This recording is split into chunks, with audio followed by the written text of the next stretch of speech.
Hi friends, welcome to my channel. ఈరోజు recipe ఏంటంటే ఈ వర్షాకాలంలోని పుల్లగా తినగలిగే మనకి ఎంతో టేస్టీ అయినా ఎంతో హెల్తీ అయిన రెసిపీ అండి గోంగూర పప్పు అనమాట. ఈరోజు ఎర్లీ మార్నింగ్ కోసుకొచ్చానండి. వాటిని నీట్గా చిక్కుకొని ఆకుల్ని నీట్గా వాష్ చేసుకొని పక్కన పెట్టుకున్నాను. ఒక కుక్కర్లోనేమో 2 గ్లాసుల మందం పప్పును తీసుకున్నాను. పప్పును తీసుకొని నీట్గా కడుక్కొని పప్పుని ఒక అరగంట సేపు నానబెట్టుకున్నానండి. నానబెట్టుకున్నాక నాకు ఇలా ఉందన్నమాట. పప్పు కూడా ఉరవైంది. ఇలా నానబెట్టుకోవడం వల్ల ప్లస్ ఏంటంటే మనకి తొందరగా కుక్ అయిపోద్ది అనమాట, మెత్తగా అవుతుంది పప్పు కూడా. ఇందులోనే ఒక హాఫ్ స్పూన్ ఏమో పసుపు వేసుకొని మూత పెట్టుకొని ఉడికించుకుందాం. నాకైతే ఒక విజిల్ వచ్చిన తర్వాత ఎందుకో చూడాలనిపించిందండి. చూడండి, ఆల్మోస్ట్ మెత్తగా అయిపోయిందనమాట. పప్పు అయితే 2-3 విజిల్ల వరకు మెత్తగా అవ్వదు కదండి. నాకైతే చూపిస్తున్నాను చూడండి వీడియోలో. మీకు గరిటతోని నీట్గా మ్యాష్ చేసుకుంటే మెత్తగా అయ్యేటట్టే ఉందన్నమాట. ఇప్పుడు మళ్ళీ మనం పచ్చిమిర్చిని అయితే నేను 8-10 పచ్చిమిర్చిని తీసుకున్నానండి. గోంగూర కూడా అందులో వేసేసుకుంటున్నాను. ఎలాగా ఇది ఉడుకుతుంది కాబట్టి ఇంకా అది మెదపవలసిన అవసరం లేదండి. అందుకే నేను మెదపట్లేదన్నమాట. మనం ఈ గోంగూర ఆకులు కూడా అందులో వేసేసుకొని నేను కల్లుప్పుని ఇప్పుడు కొంచెం అంత వేసుకుంటున్నానండి. ఒకవేళ సరిపోతే లాస్ట్లో వేసుకుందామని ఇప్పుడు కొంచెం అంత వేసుకుంటున్నాను. నేను విజిల్ వచ్చేంత వరకు మూత పెట్టట్లేనండి, జస్ట్ నార్మల్గా మూత పెట్టానమాట. ఆకే కాబట్టి తొందరగా కుక్ అవుతుంది.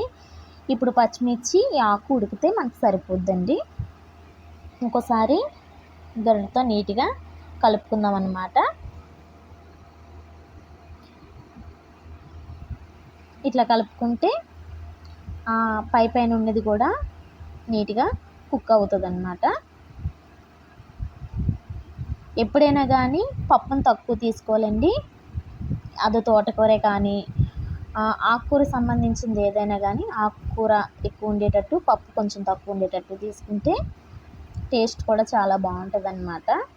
మీకు వీడియోలో చూపిస్తున్నాను చూడండి. ఆల్మోస్ట్ గోంగూర, పచ్చిమిర్చి, పప్పు కూడా నీట్గా ఉడికిపోయిందనమాట.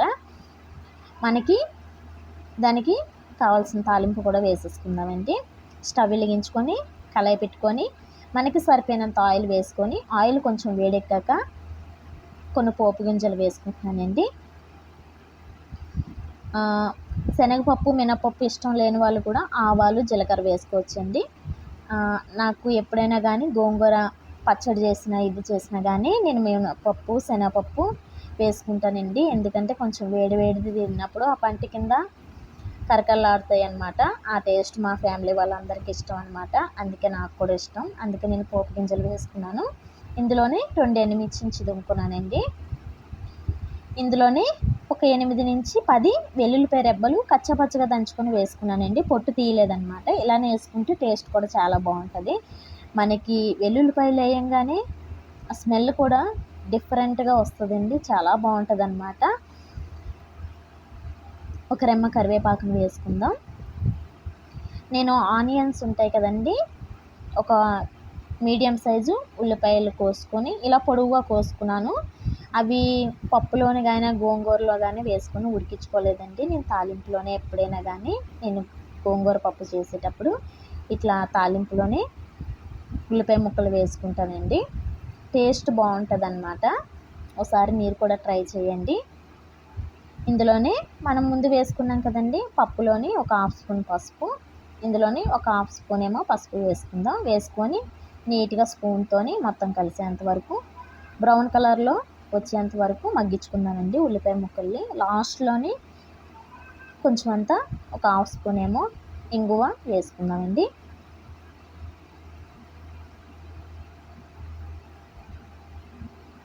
ఇది కూడా ఆయిల్లోనే మగ్గిపోయే వరకు 2 నిమిషాలు మగ్గించుకొని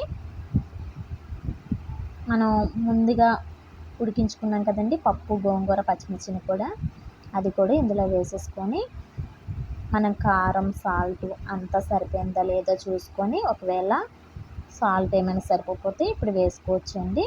నాకు ఆల్మోస్ట్ అంతా సరిపోయిందనమాట. కారం, సాల్ట్ అంతా పర్ఫెక్ట్గా సరిపోయినాయి. మనకి ఎంతో టేస్టీ అయిన గోంగూర పప్పు కూడా మనకు రెడీ అయిపోయిందండి. ఇది చపాతీతోనైనా, పుల్కాతోనైనా, రైస్తోనైనా ఏదైనా తినొచ్చండి. చాలా టేస్ట్ ఉంటుందన్నమాట. ఇంకా వర్షాలు పడుతున్నాయి కాబట్టి మీరు కూడా చేసుకొని హ్యాపీగా తినేసేయండి. ఈ వీడియో మీకు నచ్చినట్లయితే ప్లీజ్ సబ్స్క్రైబ్ చేసి, షేర్ చేసి, లైక్ చేసి, కామెంట్ చేయండి.